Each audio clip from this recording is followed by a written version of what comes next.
Is advised ఈ content లో మిమ్మల్ని కొంత కలవరపాటు గురించేసే అంశాలు ఉన్నాయి, తగు జాగ్రత్తలు తీసుకోమని ఆర్టీవీ మిమ్మల్ని హెచ్చరిస్తోంది.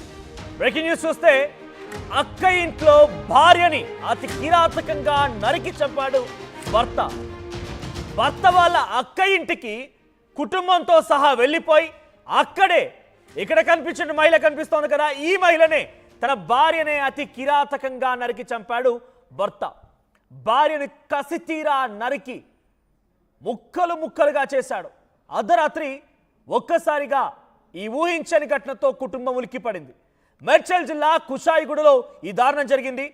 యాదాద్రి జిల్లా అడ్డగూడూరుకు చెందినటువంటి బోడ శంకర్, మంజుల ఇద్దరు కూడా భార్యాభర్తలు, వారికి పిల్లలు కూడా ఉన్నారు. అయితే భార్యాభర్తల మధ్య కొంతకాలంగా గొడవలు జరుగుతూ ఉన్నాయట. మొన్న కుటుంబంతో సహా కలిసి మహేష్ నగర్లోకి, కుషాయిగూడలోని మహేష్ నగర్లోకి సోదరి ఇంటికి వచ్చాడు శంకర్. నిన్న రాత్రి అంతా నిద్రిస్తున్న సమయంలో శంకర్ తన భార్యని అతి కిరాతకంగా నరికి చంపాడు. అయితే ప్రస్తుతానికి హత్య గల కారణాలని పోలీసులు దర్యాప్తు చేస్తూ ఉన్నారు. Due to some guide lines మీకు కొన్ని వీడియోస్ చూపించలేకపోతున్నాం. బట్ ఇక్కడ ఆ భార్య గొంతు కోశాడు, భార్య కడుపులో కత్తులతో పొడిచాడు, ఒంటి నిండా మొత్తం రక్తపు నిండిపోయింది. ఆ కిచెన్లో ఆ భార్యని చంపి పడేసినటువంటి ఆ visuals due to some guidelines, YouTube guidelines అతిక్రమించకూడదు కాబట్టి ఆ విజువల్స్ మీకు చూపించలేకపోతున్నాను.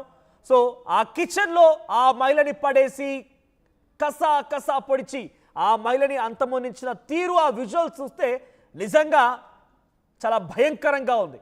ఆ కిచెన్ మొత్తం కూడా రక్తంతో నిండిపోయింది. గొంతును కోసాడు. ఒక మేక, కోడి ఇటువంటి ఏ రకంగా అయితే మీరు చూస్తుంటారు కదా, బహుశా ఏ రకంగా అయితే గొంతు కోస్తారో ఆ రకంగా చాలా కిరాతకంగా గొంతు కోసాడు. ఆ మహిళ గొంతు కోసి ఆ మహిళ పొట్టలో కత్తులు దించి అతి కిరాతకంగా, అతి దుర్మార్గంగా ప్రవర్తించాడు.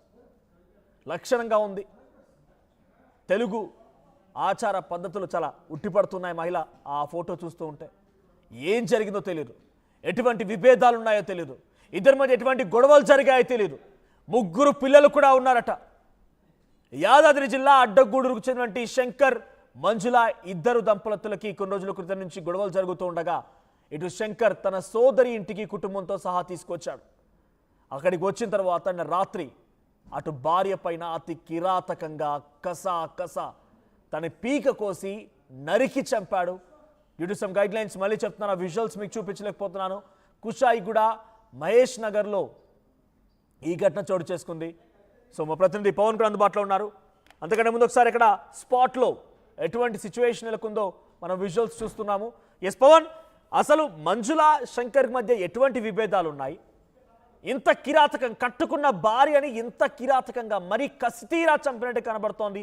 గొంతు కోసేడాలు, పొట్టలో కత్తులతో దించడాలు. ఆ మహిళ ఆ కిచెన్లో పడివేసినటువంటి సిచ్యువేషన్లో కూడా చాలా కిరాతకంగా తన చుట్టూ మొత్తం రక్తపు మడుగు నిండిపోయింది.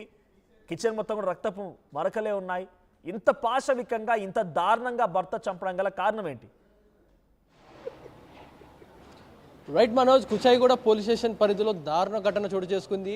కట్టుకున్న భార్యను అతి కిరాతకంగా ఒక కటిక వాళ్ళ ఒక ఆవునో పశువునో లేకపోతే ఒక మేకను బలిచినట్టుగా అతి కిరాతకంగా నరికి చంపడం జరిగింది. సో ఈ ఘటన అయితే స్థానికంగా ఉన్న ప్రతి ఒక్కరిని కూడా కలవరపరుస్తూ ఉంది. సో కొన్ని రోజుల క్రితమే, 4 రోజుల క్రితమే తన అక్కబావ ఇంటికి రామ్నగర్కి అయితే వెళ్ళడం జరిగింది.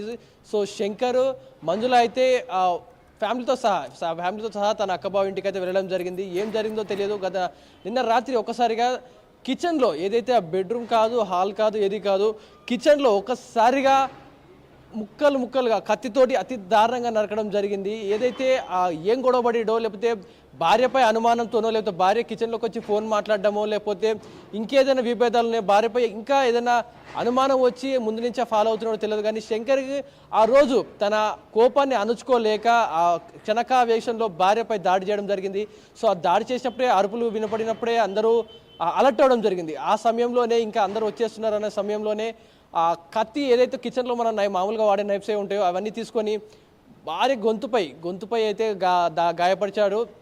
సో అందరితో ఆకుండా విచక్షణ రహితంగా కసి తీరా చంపడంతో కనిపిస్తూ ఉంది. ఆ విజువల్స్ కంటిన్యూ చూసుకుంటే కడుపులో పొడిచాడు, చెస్ట్ మీద పొడిచాడు, అండ్ అలాగే ఆ మెడని కంప్లీట్గా ఒక 40% మేరకు కట్ చేయడం జరిగింది. సో ఆ భార్య రక్తపు మడుగులో పడి గిలగిల విలువలాడుతూ మరణించడం జరిగింది. సో ఈ ఘటన జరిగినప్పుడు స్థానికులు అలర్ట్ అయ్యి మరిచినప్పుడు బయటకు వచ్చిన సమయంలో ఒక్కసారిగా శంకర్ని ఎక్కడ పట్టుకుంటారో, నన్ను ఎక్కడ పోలీసులు పట్టుకెళ్తారో అన్న భయంతో అక్కడ నుంచి పారిపోవడం జరిగింది. సో ఇప్పటివరకు కూడా అతని ఆచూకైతే ఇంకా లభ్యం కాలేదు. ఎక్కడ వెళ్ళిపోయాడు శంకర్, ఎక్కడ పరారులో ఉన్నాడు అనేది పోలీసులు అయితే గాలిస్తూ ఉన్నారు. సో పోలీసులు క్లూస్ టీమ్ ముమ్మరంగా లోపలికి వెళ్ళి ఆధారాల కోసం సేకరిస్తూ ఉన్నారు. ఇంకేమైనా శంకరే ఇందులో ఇన్వాల్వ్ అయినాడా, లేకపోతే బయట వ్యక్తి ఇంకెవరైనా ఇన్వాల్వ్ అయినారా, లేకపోతే దీనికి గల కారణాలు ఏంటి, వీరిద్దరి మధ్య 3 పిల్లల మధ్య గొడవే దీనికి మరణానికి గల కారణమా, లేకపోతే మూడో వ్యక్తి ఇన్వాల్వ్మెంట్ ఉందా అనే దానిపై పోలీసులు దర్యాప్తు చేస్తూ ఉన్నారు. So dog squad and clues టీమ్తో లోపల ఇంటి లోపల ఏదైతే కిచెన్ కానీ హాల్ ఏవైతే ఉన్నాయో అవన్నీ కూడా చెక్ చేస్తూ ఉన్నారు.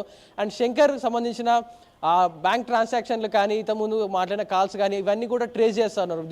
దీని మూలంగా శంకర్ ముందు ఇంకేదైనా లొకేషన్కి వెళ్ళే అవకాశం ఉందా, ఇంకెక్కడికి వెళ్ళి తలదాచుకునే అవకాశం ఉందా అంటూ దానిపై దర్యాప్తు చేస్తూ ఉన్నారు. సో పోలీసులు అయితే కేసు నమోదు చేసుకొని దర్యాప్తు చేస్తూ ఉన్నారు. దీనికి గల కారణం ఏంటని దర్యాప్తు చేస్తూ ఉన్నారు. కానీ స్థానికంగా ఉన్నవారు కుటుంబ సభ్యులు మాత్రం కన్నీరుగా భావిస్తూ ఉన్నారు. ఎందుకంటే 3 పిల్లలు, ఒక ఆడపిల్ల, 2 భార్యని ఇంత కిరాతకంగా ఇప్పుడు నిజంగానే ఆ గొడవని సద్దు మనకిద్దామనే ఆలోచనతోనే ఇటు సోదరి ఇంటికి తీసుకొచ్చాడని చర్చ జరుగుతోంది.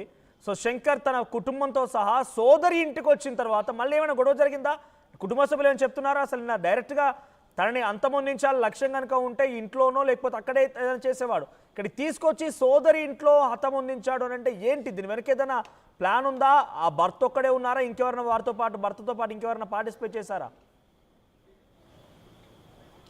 రైట్ మనోజ్, ఏదైతే వీరి మధ్య జరుగుతున్న గొడవలకు కారణంగానే ఇంటికి వెళ్ళడం జరిగింది, వాళ్ళ అక్క బావ ఇంటికి వెళ్ళడం జరిగింది. సో 4 రోజులుగా వస్తుంది. సో 3 రోజులుగా మాట్లాడుతాను, సర్ది చెప్తా ఉన్నారు, మంచి చెడ్డది మాట్లాడుతూ ఉన్నారు. సో ఈ విషయంలో ఏవైనా వారికి మనస్పర్ధలు వచ్చాయా, లేకపోతే అక్కబావ చెప్పే మాటలు ఇతనికి పరుషంగా అనిపించాయా, లేకపోతే శంకర్దే తప్పు అంటూ నిలదీశారో తెలియదు. కానీ ఒక మనస్తాపానికి గురైన ఆ వ్యక్తి అయితే ఇంత దారుణానికి అయితే ఒడిగట్టాడు. సో పోలీసులు మాత్రం దీనిపై దర్యాప్తు చేస్తున్నారు. మీరు అన్నట్టు మనం అన్నట్టుగానే పోలీసులు అన్నట్టుగా మూడో వ్యక్తి ఇన్వాల్వ్మెంట్ ఉందా, లేకపోతే శంకరే ఈ దారుణం చేశాడు? ఎందుకంటే గొడవలు సర్దిమణుగుతూ ఉన్నాయి.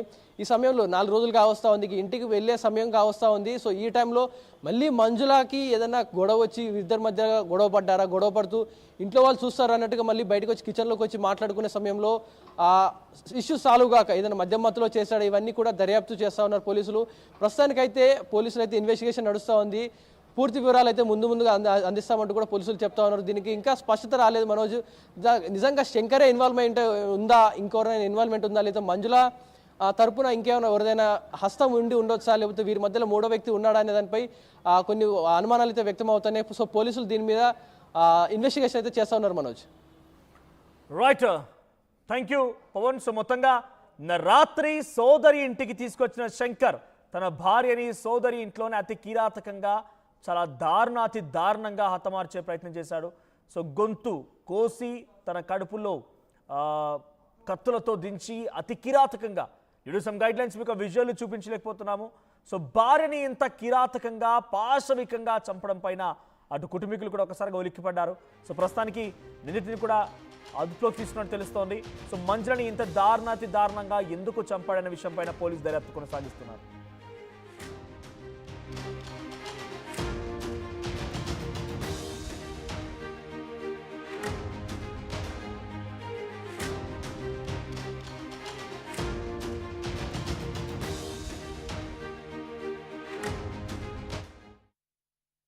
ఈసారి కూడా టైంకే కన్స్ట్రక్షన్ చేసాం, బిల్డింగ్ కూడా స్ట్రాంగ్ చేసాం, క్లయింట్స్ సాటిస్ఫై చేసాం, గుడ్ విల్ కూడా ఇంప్రూవ్ చేసాం. ఏం చేశామో కాదు,